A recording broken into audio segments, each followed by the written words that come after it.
this is Hannah and welcome to my channel. So today I want to introduce you to a product that's new to me as well. This is a 6x6 paper pack from BLEDS, and it's really a nice paper. I like this collection. They have maybe 12, 13 collections. And I chose this Violet Bloom because I thought the papers in here were pretty and you could really put together a nice mini album using these sheets. It's one-sided paper, so the design is only on one side of the paper, which I like. Actually, that's a preference of mine. The paper is 160 GSM paper, so it's a good weight. I like that it's sturdy enough to use on all kinds of projects, and it's not so stiff that if you're making a coin envelope or a gift card holder, you can fold it and crease it without getting that break in your paper. So I really like that. So they have vibrant colors, and I like the selection of paper. So you get 12 designs and obviously 2 of each design. So as you can see, it's very versatile. And as I was looking through this collection, my mind was going crazy with things that, projects that I could do. And I thought I need to do the video before I start working, because sometimes I'll start working on a project, I'll forget that I need to actually show the product before I cut it up into little pieces and strips and make it into boxes or envelopes or whatever my plan for the project is. So, and this, obviously you can use it for scrapbooking, you can use it in your planner, you can use it to make mini albums, the envelope pocket. And so you have the various shades of violet, purple, and the purples and reds that go so well together. The other thing I like about this kit is that you have a few papers in here that can be used for masculine designs, because masculine designs are sometimes the hardest to do. And so with these papers, you can do that. And you have a nice mix of floral patterns and geometric patterns. You can mix these and get a really nice project. So they all work very well together. Those two are really cute together. So it's a nice collection. It's a nice weight. And I think the next thing to do is make a project. The projects that I'm going to make with these papers, if you like this paper and you want to order it, I'll have a link down below and you can go and get it on Amazon. And if you want to make the project, then you can come back and watch the video and make those projects. If you want to follow along with the video now, then you can use the papers that you have, and when your paper comes in, you can go back and recreate some of these projects. I decided that for my first project, I would do some paper piecing. And paper piecing is something that I really like, because for people who are just starting to craft, people who maybe are not good at coloring like me, it's nice to have things like paper piecing that you can fall back on. So I thought that I would take these 2 sheets just to show how well these coordinate and do a paper piecing project using one of my Prima dolls. I haven't touched these dolls in several years, but I think they're perfect for this particular technique. And I'm just going to be using the little girl. I don't think I'm going to do anything with the other part, but we'll see. So what you're going to need in order to follow along with this project is you'll need obviously some glue, you'll need scissors. I've got just my regular scissors and then some small detail scissors, because you will be cutting some small pieces. I am using my stamping platform, but you can use an acrylic block if you don't have a stamp platform. You'll need a piece of 8.5 by 11 white cardstock. This is removable tape, but I'm also going to use my regular tape runner as well. And of course, as with most projects, as you go along, things might change. But basically, this is all you need. And you might want to get some ribbons. It depends on, once we get into the project, how you want to dress yours up. The main idea is to show you how you can use these papers to create her outfit. To stamp my base image, I have cut a panel that is 3 3/4 inches wide by 5 inches long.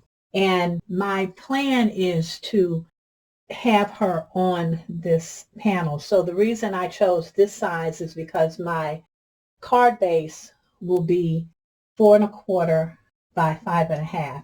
And then I just went down 1/4 of an inch for the layers, the other layers that I'm going to have. And this would be the top layer. So that's why I have the 5 inch by 3 3/4. So I'm just going to stamp her.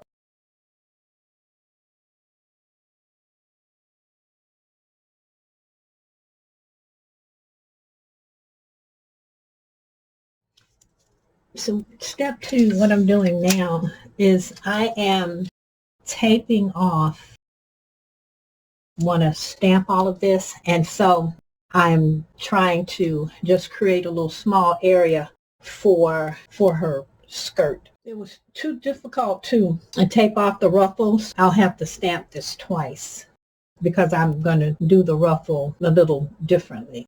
So but right now, what I'm going to do, well, I lost my tape. I was trying to do this with repositional tape, but I think I'm going to have to use my stencil tape here, just a small piece. All right, so the top piece seems to be holding okay.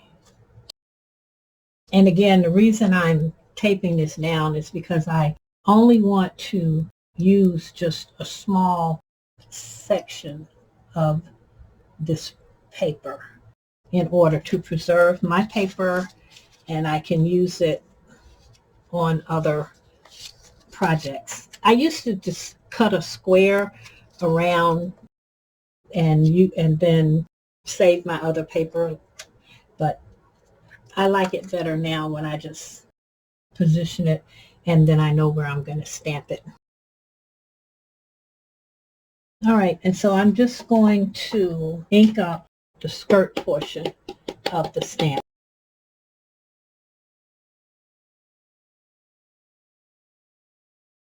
And it's always a good idea to remove the tape before you stamp, which I failed to do, so my well-laid plan to save this part of my design was shot.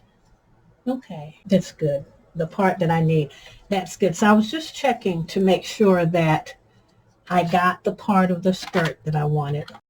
On this next sheet, I'm going to just go ahead and stamp the entire image again because I am going to be using a few pieces from that. So rather than try to mask all those pieces off, it's just easier to just go ahead and just stamp the entire top part of the stamp.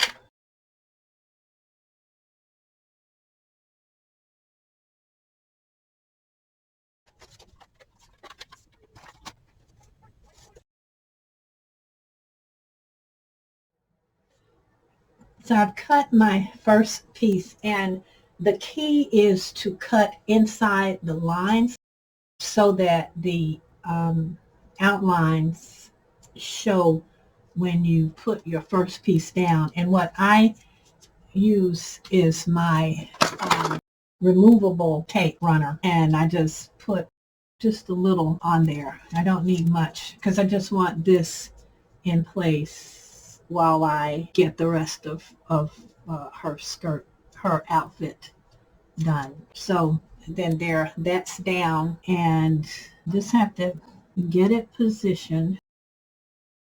There's like one little edge where I sort of clipped it a little bit, but I will be able to fix that with with the marker. So now all of my paper piece elements are done. Her hair bow and the ruffles on her skirt and her bodice were cut from the floral print. And then her skirt, of course, came from this print.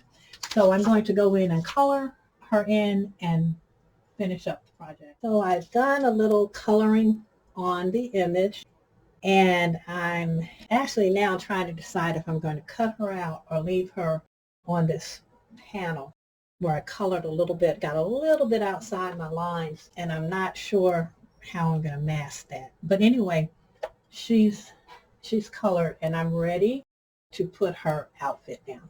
I decided that I needed to go ahead and fussy cut her because I had colored over onto the paper, and using my blender didn't get all the color out. So it just seemed like a better idea to go ahead and fussy cut her. I also went in with a corresponding alcohol marker and just laid down some color on the edges where when I was fussy cutting her skirt, it's a little bit off. So I wanted to make sure that the colors will match. And as you can see, those are almost a perfect match, and you won't notice, there won't be any white area. I cut my card base to 5 3/4, and it's by 5 1/2. So I took my 2 designer papers that I'm using in my paper piecing, and I just cut them based on what my scraps were. And then I took my tape runner here and joined them together so that I would have a piece that measured 5 1/2 by 5 1/4, and that would give me the margins that I want. Now, where I joined these papers together, it's pretty seamless. I mean, you can't really tell that this just wasn't the way the paper was made. But I knew I had some washi in that violet family, and it has a little gold in it. So when and I can just put this down because the great thing about washi is it comes right up. So I am going to actually, when I finish off my card, cover that joint or that seam with a piece of washi. Now, of course, when we're putting our designs together, things can always change.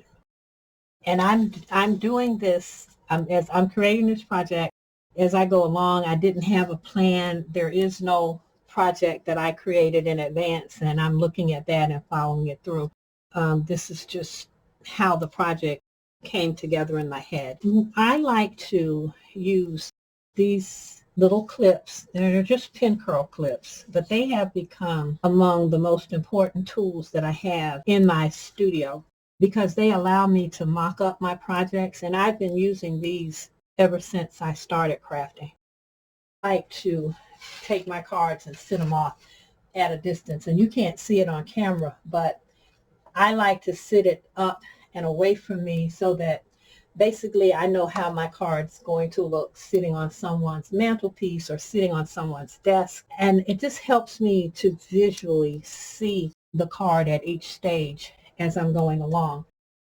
She's going to be on this panel, but she's going to be, right now, the plan is for her to be on another layer that I'm going to emboss, and then she will be dimensioned up off that layer, but it's going to be this white layer, just like this. But it's just I'm going to emboss it so that it has texture. It won't be flat, because right now everything is flat.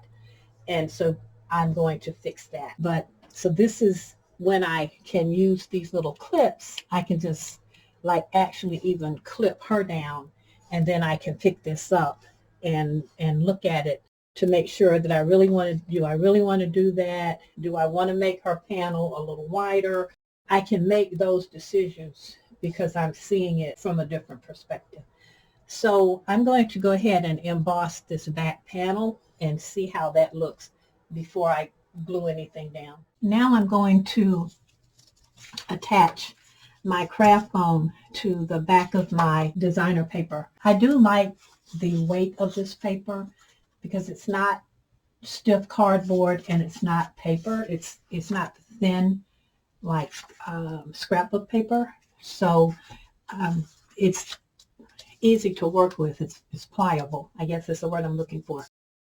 But I don't want to put glue on the back of it and then stick it down onto my card base. So what I'm going to do is just put glue onto this piece of foam, craft foam here, and then adhere the craft foam.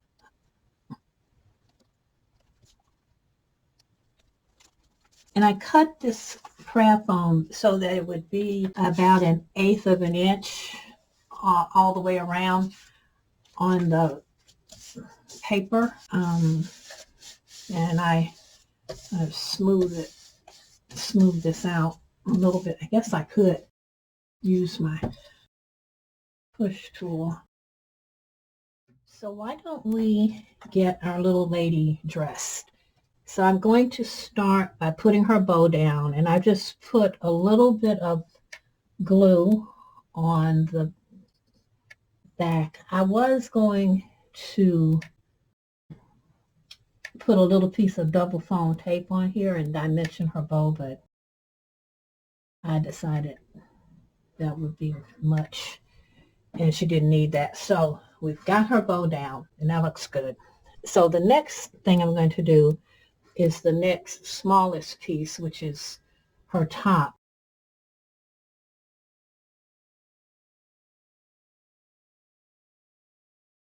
That was too much glue. I have special tweezers that I use when I'm doing glue, so that, you know, my good tweezers don't get messed up. I hope that doesn't destroy my. So you get that down, and all of this glue dries clear, but when I get that much overflow, I just like to fix it. And I can generally use books by hand glue because it doesn't buckle and it is still flexible after it dries. So that's her little flowered top. And the next piece I'm going to put down is her ruffle.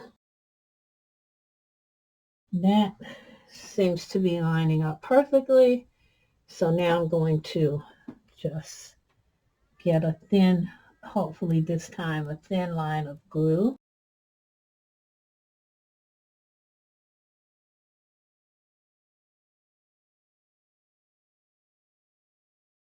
This glue does dry kind of quick, but it's the best glue, in my opinion, for this type of project because when it dries, it's still flexible. And then finally, we can put down her skirt.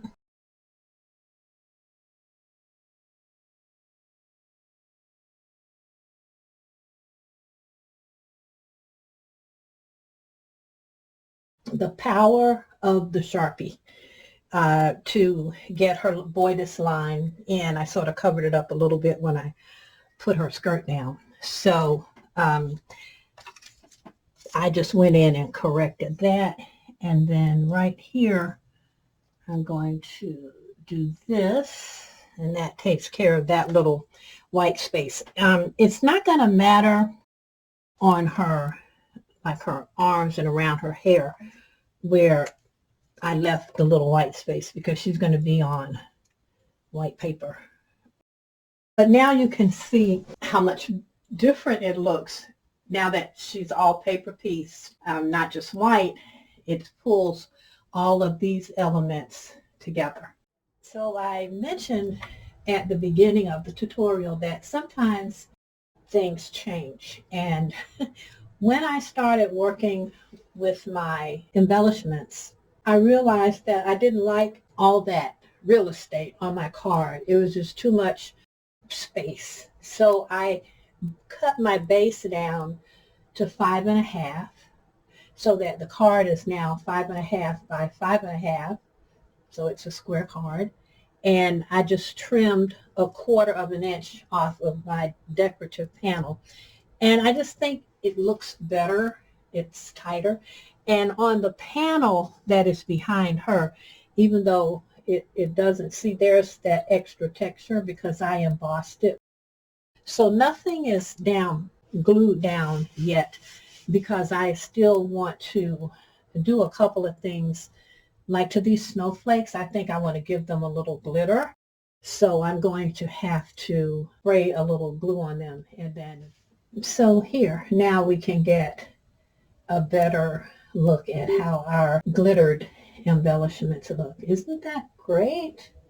And that's going to look wonderful on our card. I also use some of the scrap on the inside just to make a little decorative banner. For my second project, using the Violet Bloom paper pack from BLEDS, I decided that I would make a journal card. In order to do that, I set up my layout in Photoshop, and I just did a custom size of 6 by 6, and I printed my sentiment on a 6 by 6 sheet of paper and then cut it down to a 4 by 6, which is the journal card size. And as you can see, I did a couple of test runs to make sure that I got it just right. Then on this design, I printed my sentiment. I took a piece of deco foil transfer paper and I placed it on top of the printing and ran it through my laminator. So, and this has been cooling for a while. And there I have my card. And now what I'm going to do, I'm going to run this through my laminator and then punch it, and I'll show it to you in my planner.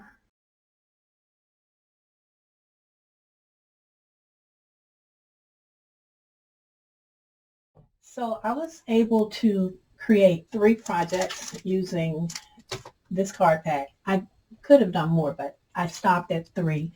I thought these 3 would give you some idea of what the paper is like, and I could give an honest review on how the paper performs in different craft projects. And I can say this is a good paper for crafting.